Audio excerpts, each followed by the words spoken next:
તો કેમ છો સ્ટુડન્ટ? તો આજે આપણે એક નવા ચેપ્ટરના ક્વિક રિવિઝન તરફ જઈ રહ્યા છીએ. તો આજે આપણે કઈ જાજુ વાત નહીં, મટીરિયલ નહીં, બુક પેન કાંઈ પણ નહીં, ઓનલી બોર્ડ વર્ક ઉપર ધ્યાન દેશો તો સમજાઈ જશે. ચેપ્ટર સાવ ઈઝી છે. મારા ખ્યાલથી ઈ ચેપ્ટર મેં એક વારમાં રિવાઇઝ કરાવી દઉં તો તમને યાદ રહી જાય. એનું મારે ડિટેલ સોલ્યુશન દેવાની જરૂર પડશે નહીં. તો આપણે એક્સપ્લેનેશન ડિટેલમાં નથી કરતા અત્યારે તમે જોવો ખાલી કે આ ચેપ્ટર વિશે મારી જે સમજણ છે એ બરાબર છે કે નહીં, કોમેન્ટ કરજો. હવે આજે હું તમને આ ચેપ્ટરની જે થિયરિકલ બેઝિક થિયરી પ્રસ્તાવના વિશે કહીશ, તો ધ્યાન નહીં. તો પેલા આપણે લખશું હંમેશાની જેમ. શું લખ્યું? ચેપ્ટર નું નામ. તો તમારા ખ્યાલથી કયું છે? મારા ખ્યાલથી અત્યારે એક્ઝામ ના સંદર્ભમાં બધા સ્ટુડન્ટ્સ ને મોસ્ટ ડાઉટલી ચેપ્ટર છે ચેપ્ટર નંબર 13. તેનું નામ છે ધ્વનિ. તો આજે ધ્વનિ ચેપ્ટર છે ને ઈ પૂછાવાની સંભાવના ખૂબ વધુ છે. તો અહીંયા આપણે લખી નાખીએ ચેપ્ટર નું નામ. પેલા નંબર આવે 13 નંબર નું ચેપ્ટર, તેનું નામ છે ધ્વનિ. પ્રસ્તાવના જેવું આમાં કઈ છે જ નહીં, પણ તોય મેં મારો આખો આજનો આ વિડિયો છે એને આપણે પ્રસ્તાવના તરીકે લેજો, ક્વિક રિવિઝન તરીકે લેજો. આ ચેપ્ટરમાં મોસ્ટ ડાઉટ છે સ્ટુડન્ટ્સ ને હું જાણી શકું છું. તો મિત્રો એક જ સેકન્ડ, આ માઇક પાસે જ નો પ્રોબ્લેમ. હવે આજથી હું આ માઇક ને મારા હાથમાં જ લઈને ભણાવીશ. તો ચાલો આપણે સ્ટાર્ટ કરીશું. તો જો મિત્રો મારે લગાડવું જ પડશે નહીં, જાવું દીધા.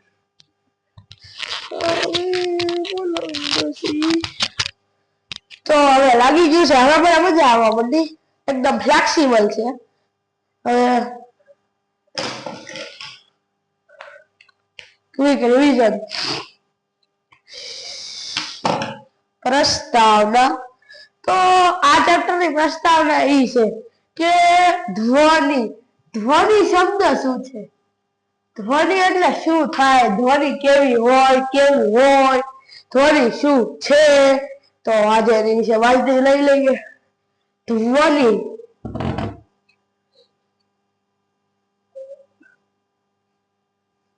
તો આ વસ્તુ શું છે એ સમજવા માટે તમને હું આપું ઉદાહરણ. જેમ કે આ એક જૂના જમાનાની ઘંટી લઈ લો ને, આવી હોય, આવી હેઠે એક બીજું લેયર હોય, આ વચમાં ઓલું હોય, આ દાંડલો હોય. હવે આ ફરે, હવે આ ઘંટલો ફરે, ઘંટી ઘંટલો જે તમે કયો ડોટ આઉટ, પણ જે કયો આ ફેરવો ત્યારે અવાજ થાય, તો એ ધ્વનિ છે. કોઈ ચોક્કસ છે વસ્તુ છે એને ધ્વનિ છે ઉત્પન્ન કરાવવામાં કઈ સમય નહીં, કાંઈ જાતું નથી. ધ્વનિ હું કાંઈ પણ કર્યા વગર ઉત્પન્ન કરી શકું છું. ધ્વનિ ઉત્પન્ન કરવા માટે કાંઈ જરૂર પડતી નથી. જો આ ધ્વનિ ઉત્પન્ન કરી દીધી. હવે આ ધ્વનિ ઉત્પન્ન કરવામાં કાંઈ નથી. તમારું જે ગળું છે ત્યાંથી ધ્વનિ નીકળે છે. તો આ તમારું ગળું છે, આ તમારું મોઢું છે, આ ગળામાંથી ધ્વનિ નીકળે છે. તો સિમ્પલ આ વસ્તુ છે કે ગળામાં ધ્વનિ નીકળે, બસ, બીજું કાંઈ છે નહીં ધ્વનિમાં. તો મિત્રો હવે આપણે નોંધ લેશું ધ્વનિના ઉત્પાદનની. તો અહીંયા હેડિંગ આપી દઈએ.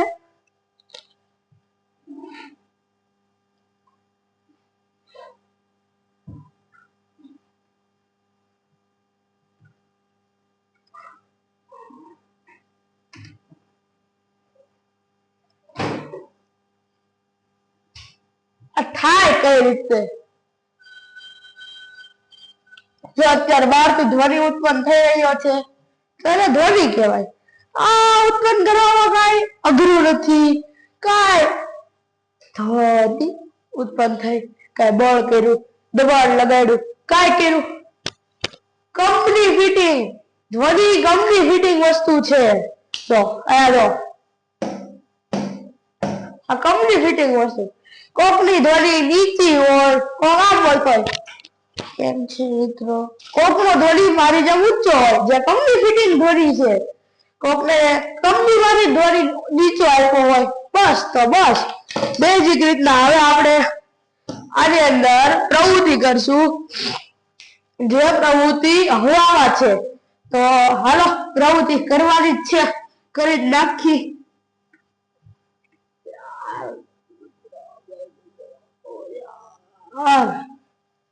તો દેખ લો આ શું છત છે. છત સીલિંગ, ઇંગ્લિશમાં સીલિંગ, ગુજરાતીમાં છત. અહીંયા મેં દોરડું બાંધ્યું. આ દોરડા સાથે લગાડ્યો હેંગિંગ બોલ.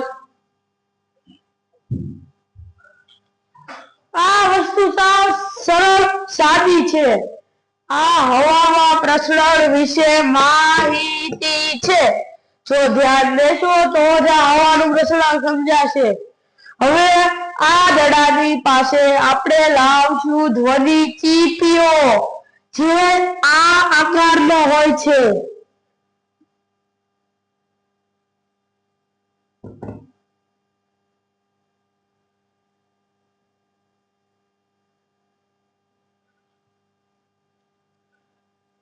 આ છે ધ્વનિ ચીપીઓ. હવે આ ધ્વનિ ચીપિયાને રબરની સપાટી આરે મારો, પછી આયા બોલ પાસે લાવશો તો બોલમાં આ રીતે કઈક ફેરફાર આવશે. બોલ અહીંયાથી અહીંયા, બોલ આખી અવસ્થા ચેન્જ થઈ જશે. જોઈ લો મિત્રો શું આપણે કર્યું. બોલની આખી અવસ્થા ચેન્જ કરી નાખી. જે શેના દ્વારા થાય? ધ્વનિનું ઉત્પાદન તરફ લઈ જશે. આ મુદ્દો તમને ચિંતા ન કરતા, આ મુદ્દો ધ્વનિનું ઉત્પાદન છે.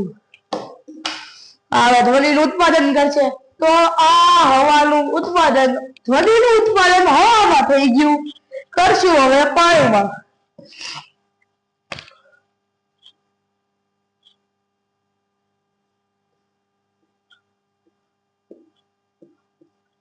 લઈ લો બે ગ્લાસ, એમાંથી પાણી ભર્યું જ છે. હવે પેલા ચીપિયાનો એક જ ભાગ ડુબાડવાનો, પછી આખો ચીપિયો ડુબાડવાનો. ધ્વનિ આ બાજુ વધુ ઉત્પન્ન થાય, આ બાજુ ધ્વનિ ઓછો ઉત્પન્ન થાય. હવે ક્વિક રિવિઝન છે, જેવી તેવી જ આકૃતિ. આગળ વાત થાય ધ્વનિનું પ્રસરણ.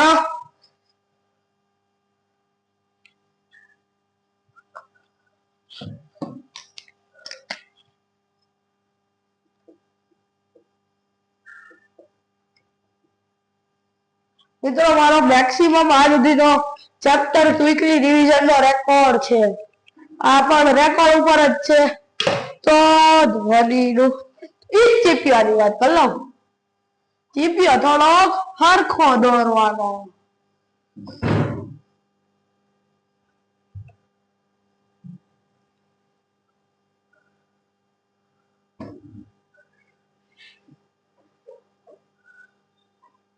જોઈ લો ચીપિયો થઈ ગયો. ચીપિયો તો હવે ગમે એ દોરો.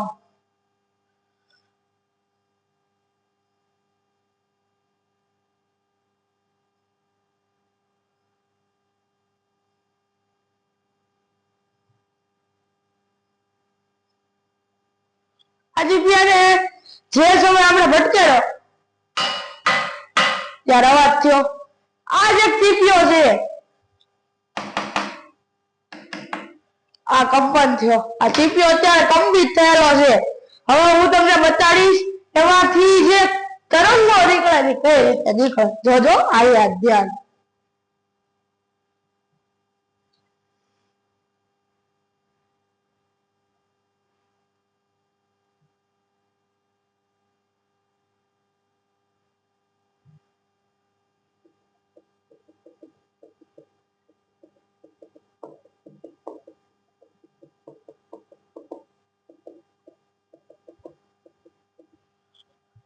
આ રીતના હું તમને બે તરંગ દેખાડીશ. ક્વિક રિવિઝન છે એટલા માટે.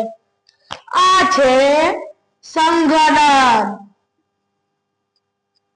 આ છે સિમ્પલ વિઘટન.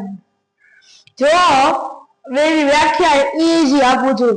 જ્યારે કણો દૂર દૂર હશે તો આ વિઘટન, જ્યારે કણો નજીક નજીક હશે તો આ સંઘનન. નજીક ને સંઘનન, દૂર ને વિઘટન. મિત્રો થોડીક શરદી થઈ ગઈ છે પણ હું ભણાવવા વગર છૂટકો નથી આજ. હવે થોડાક ઈઝી ટોપિક, નાના નાના ટોપિક છે. આવૃત્તિ, પીચ, ઘણા નાના ટોપિક મારા માઇન્ડમાં છે આજે, જે હું ભણી દઉં છું. આવૃત્તિ, અક્ષર કેવા ખરાબ થઈ ગયા. આપણે અક્ષર સુધારણા અભિયાનમાં ભાગ લેવો પડે એમ છે.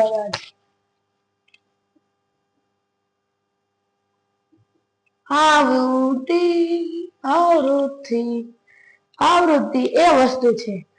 આવૃત્તિ એટલે કોઈ વસ્તુનું આવૃત્તિ થાવી. આવૃત્તિ, આવૃત્તિ, આવૃત્તિ એટલે શું છે? આવૃત્તિને એક્ઝેટ વડે દર્શાવવામાં આવે છે. અને જો 1000 એક્ઝેટ હોય તો 1 કિલો હર્ટ્ઝ થઈ ગયું આવૃત્તિ. હવે આ લઈ લો પીચ, ક્વિક રિવિઝન. પીચ ધોરી ગમે માનસિક રીતના આપણું મગજ કોઈ ધોરીનું કેવું ઓલું કરે, પીચ કહી દો. પછી આવી આપણે તરંગ લંબાઈ,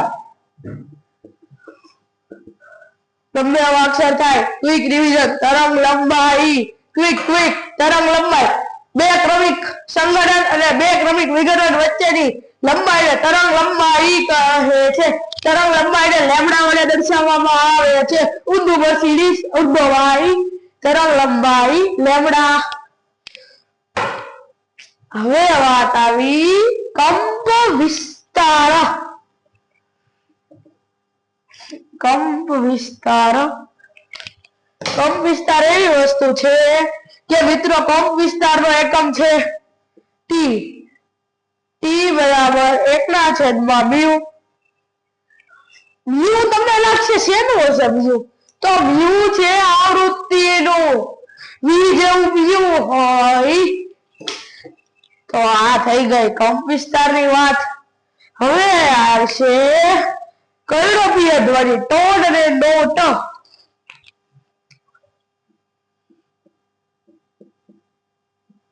કર્ણપીય ધ્વનિ ને ટોન, અપ્રિય ને note. Note, tone note. Tone હોય ને બે ત્રણ ધ્વનિ મિશ્રિત હોય. આપણે કોઈ ગીત ગાઈએ તો ઈ ટોન છે, અને નોટ ઈ છે કે જેમ કે આમાં ઘોંઘાટનું ઉદાહરણ લઈ લો. આપણે ઘોંઘાટ કહીએ મિત્રો. ભલે આપણે અત્યારે ક્વિક રિવિઝન કરીએ, તમારે ખાલી સાંભળવાનું છે, લખેલું જોતા નહીં. ખાલી આ તો તમને દેખાડવા માટે લખ્યું છે. ટોન અને નોટ એક વિશેષ માહિતી થઈ ગઈ. હવે આપણે એકાદ ટોપિક રહેશે એનું કરશું આવતા લેક્ચરમાં. ઈ ટોપિક વિથ સમ એટલે કે દાખલા. શું લેશું આપણે? સમ. જેની અંદર લેશું આપણે સમ. શું લેવાનું? સમ પ્લસ એક ટોપિક. લખ નાખું છું આવતા લેક્ચરમાં હાથ મોડવા.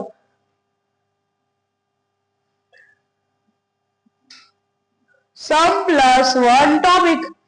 આ આપણે આવતા લેક્ચરમાં ભણશું. હાલો મિત્રો, આજના વિડીયોને અને મારી વાણીને અહીંયા જ વિરામ આપું છું. શરદી છે એટલે આજે ક્વિક રિવિઝન તમને દેખાડ્યું છે. હાલો આવજો. Like share subscribe.